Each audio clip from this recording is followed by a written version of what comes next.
Shopify log in করার পরে শপিফাইয়ের ড্যাশবোর্ডটা এরকম থাকবে ব্যাক এন্ডে।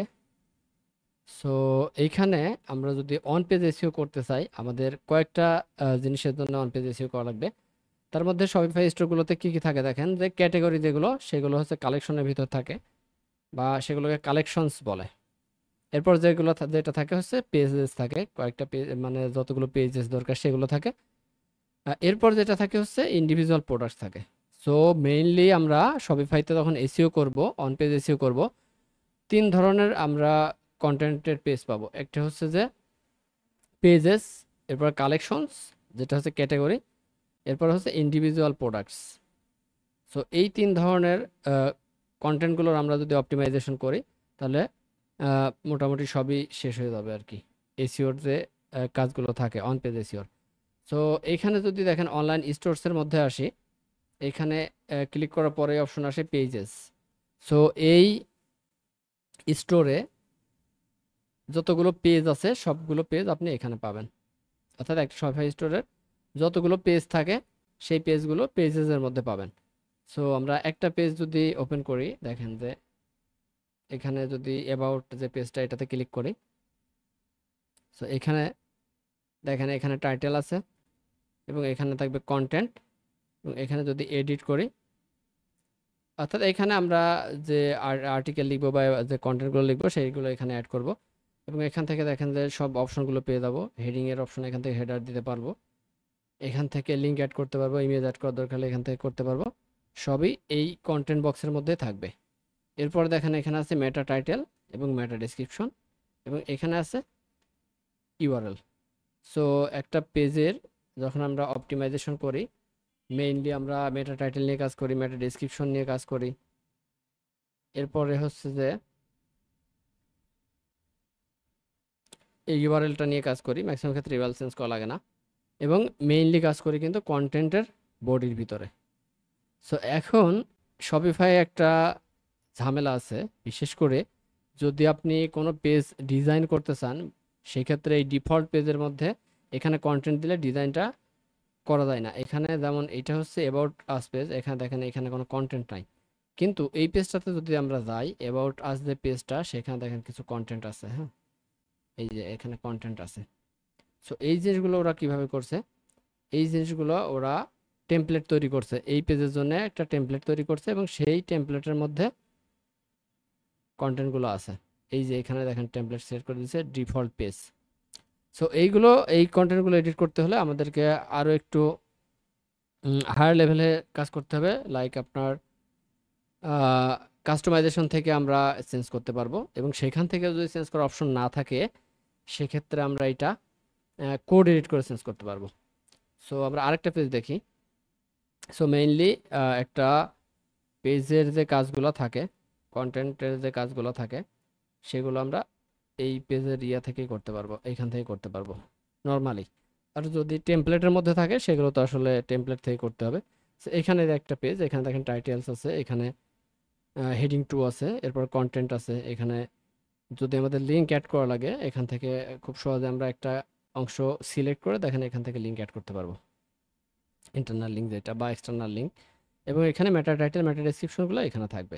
সো একটা পেজের এসইও আপনারা যেভাবে করেন এখান থেকেও সেভাবে করতে পারবেন নর্মালি। সো এরপরে যদি যাই আমরা প্রোডাক্টসে যদি যাই, দেখেন প্রোডাক্টসের মধ্যে আপনারা প্রোডাক্টগুলো পেয়ে যাবেন এবং কালেকশন পাবেন। সো কালেকশন যেটা বলছিলাম, যে একটা শপিফাই ওয়েবসাইটের ক্যাটাগরি পেজগুলো কালেকশন পেজ, এই যে এই ওয়েবসাইটের এগুলো কালেকশনস আছে। একটার মধ্যে যদি ঢুকি, দেখেন এটার ইউআরএল হয় এরকম /কালেকশনস, এরপরে ইউআরএল স্ল্যাগ, এরপরে এখানে দেখেন যে প্রোডাক্ট যেগুলো আছে এই কালেকশন আন্ডারে সেগুলো শো করে। সো এখানে যদি আমরা কালেকশনসে যাই, সেম এই কালেকশনটা যদি আমরা এডিট করি, এখানে দেখেন এখানে টাইটেল আছে, এখানে হেডিং 2 বা ডেসক্রিপশন যা যা দেয়ার সবগুলো এখানে আছে, এবং এইখানে মেটা টাইটেল, মেটা ডেসক্রিপশনটা এই যে এখানে। সো এখান থেকে আপনারা সব কিছু করতে পারবেন। আর ইমেজের অল্টার ট্যাগ, এখান থেকে ইমেজ অপটিমাইজেশন করতে পারবেন, এই যে এখানে ইমেজ অল্টার ট্যাগ দিতে পারবেন। সো এটা খুব বেশি কঠিন না, নর্মালি আমরা একটা ওয়েবসাইটে যেভাবে এসইও করি এই জায়গাগুলোতেও সেভাবে করতে পারবেন। এবার যদি ইন্ডিভিজুয়াল প্রোডাক্টস দেখি, একটা প্রোডাক্টসে যাই,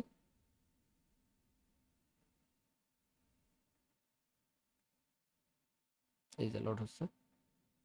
সো এটা হচ্ছে ইন্ডিভিজুয়াল প্রোডাক্টস, এটা হচ্ছে টাইটেল বা H1, এখানে অবশ্যই H2 দিতে হবে যদি আমরা কোনো হেডিং দিতে চাই। এরপর দেখেন আপনারা ইচ্ছা মতো অপটিমাইজ করার জন্য যে হেডিং দেওয়ার দরকার সেগুলো দিবেন, এখানে কন্টেন্টগুলো দিবেন। এই যে এখান থেকে ইন্টারনাল লিঙ্ক অ্যাড করতে পারবেন, অর্থাৎ আমি ফর এক্সাম্পল এখানে একটা ইন্টারনাল লিঙ্ক অ্যাড করতে চাচ্ছি, এটা সিলেক্ট করে আমি যদি এখানে ক্লিক করে এখানে দেখেন লিঙ্ক দিতে পারবো, এবং এখান থেকে নতুন উইন্ডোতে ওপেন হবে কিনা সেটা এখানে সিলেক্ট করে দিতে পারবো, বা এক্সিস্টিং উইন্ডোতেই হবে কিনা। এরপরে দেখেন যে এরপরে এই যে লাস্টে যদি যাই, সেম মেটা টাইটেল মেটা ডেসক্রিপশন আছে এবং ইউআরএলটা আছে। সো এগুলো আমরা এখান থেকে আপডেট করে দিতে পারবো, এবং এখান থেকে আমরা ইমেজ অল্টার ট্যাগগুলো দিতে পারবো। এই যে ইমেজ নেম, ডেসক্রিপশন,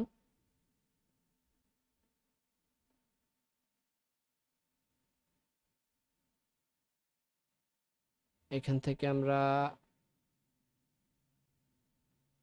এই যে অল্টার টেক্সট এখানে দিতে পারবো আর কি। আর এখানে নেমটা অবশ্যই রিনেম করে আপনারা কিওয়ার্ড দিবেন, বা প্রোডাক্টের যে নেমটা, এখানে তো প্রোডাক্ট আমরা নিয়ে কাজ করতেছি, সো এখানে ফাইল নেম বা টাইটেলটা প্রোডাক্ট নেম দিবেন। আর যখন আমরা কন্টেন্ট অপটিমাইজ করব বা পেজ অপটিমাইজ করব, সেখানে আমরা কিওয়ার্ডটা দিব বা টাইটেলটা দিব। সো এখানে আরও একটা জিনিস আমার বলতে ভুলে গেছি, সেটা হচ্ছে এখানে আরেক ধরনের কন্টেন্ট থাকে, সেটা হচ্ছে ব্লগ। সো ব্লগ কন্টেন্টগুলো কোথায় থাকে দেখেন, উম, এখানে ব্লগের মেনুটা সম্ভবত নাই। ব্লগ এটাকে নিউজ নিউজ নিউজ আকার থাকে আর কি। এখানে সম্ভবত ওনার অ্যাড করা নাই। সো এখানে আমরা পাবো, এখানে গেলে এখানে দেখেন কন্টেন্টস একটা অপশন আছে, এর মধ্যে আছে ব্লগ পোস্ট। সো এখানে আমরা ব্লগ পোস্টগুলো পাবো আর কি। সো এখানে দেখেন আমাদের ব্লগ পোস্টগুলো পাবো। সো ব্লগ পোস্টগুলো যদি অপটিমাইজেশন করতে চাই, সেম এখানে আসার পরে এটাতে যদি ক্লিক করি, যে ব্লগটা আমরা করবো সে অপটিমাইজ করব, এখানে ক্লিক করলে দেখেন চলে আসবে ব্লগ। এটা অন্য ল্যাঙ্গুয়েজ আর কি পাবলিশ করা। সো সেম এখানে টাইটেল, এখানে দেখেন যে একটা ইমেজ দিছে, ইমেজে ডাবল ক্লিক করলে এখানে ইমেজ অল্টার টেক দেওয়ার অপশন পাবেন। এরপর ফিচার ইমেজ, এই যে রাইট সাইডে এখানে ক্লিক করলে ইমেজ অল্টার ট্যাগ দিতে পারবেন।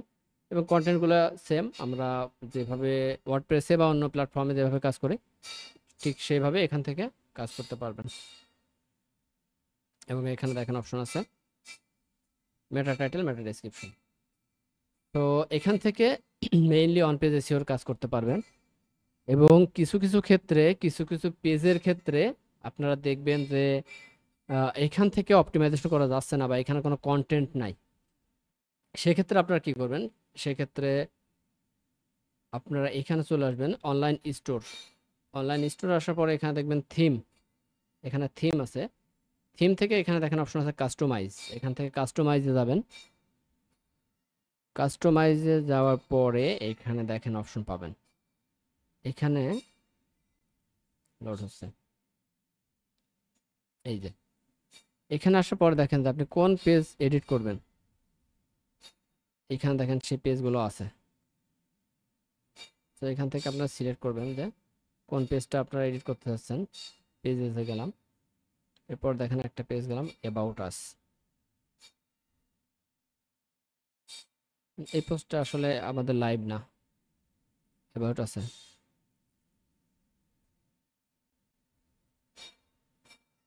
ডিফল্ট পেজ সম্ভবত এটা লাইভ আছে অ্যাবাউট সেকশনে। তো এই যে দেখেন এইটা এখানে লোড হয়েছে। তো আমরা যদি ফ্রন্ট এন্ডে যাই, অ্যাবাউট আস সেকশনে যাই, আমরা কিন্তু ব্যাক এন্ডে যখন গেছিলাম তখন এখানে কন্টেন্ট পাই নাই। আপনাদের হয়তো মনে আছে যে ওইখানে কন্টেন্টের যে সেকশনটা সেখানে একদম ফাঁকা, তো এখানে আমরা কন্টেন্ট পাই নাই। কিন্তু আবার যখন আমরা অ্যাবাউট আস পেজটা ভিজিট করতেছি তখন এখানে দেখতেছি কন্টেন্ট আছে।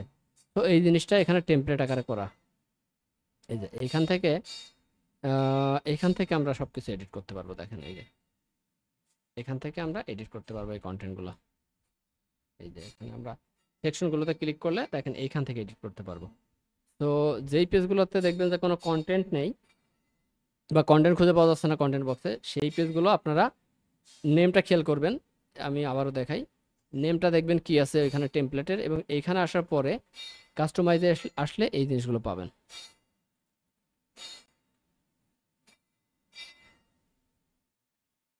সো এইখানে দেখেন, আমি আবার দেখাচ্ছি ফার্স্ট থেকে, যে আমরা যখন এই পেজেসের ভিতর গেছিলাম, পেজেসের ভিতর যাওয়ার পরে আমরা উদাহরণ হিসেবে অ্যাবাউট আস পেজটা দেখতেছিলাম।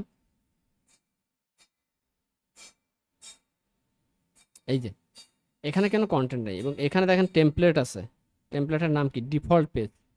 তো আমরা এখানে কি করছি, কাস্টমাইজে আসছি, কাস্টমাইজে আসার পরে এখান থেকে সিলেক্ট করছি পেজেস, এবং পেজেস থেকে যখন ডিফল্ট পেজ সিলেক্ট করছি তখন দেখেন আমরা কন্টেন্টগুলো পাইছি, কিন্তু এইটার বক্সে, কন্টেন্ট বক্সে কিন্তু কন্টেন্ট নেই। কিন্তু এই পেজটা যখন আমরা ভিজিট করতেছি তখন আবার দেখতেছি এটার কন্টেন্ট আছে।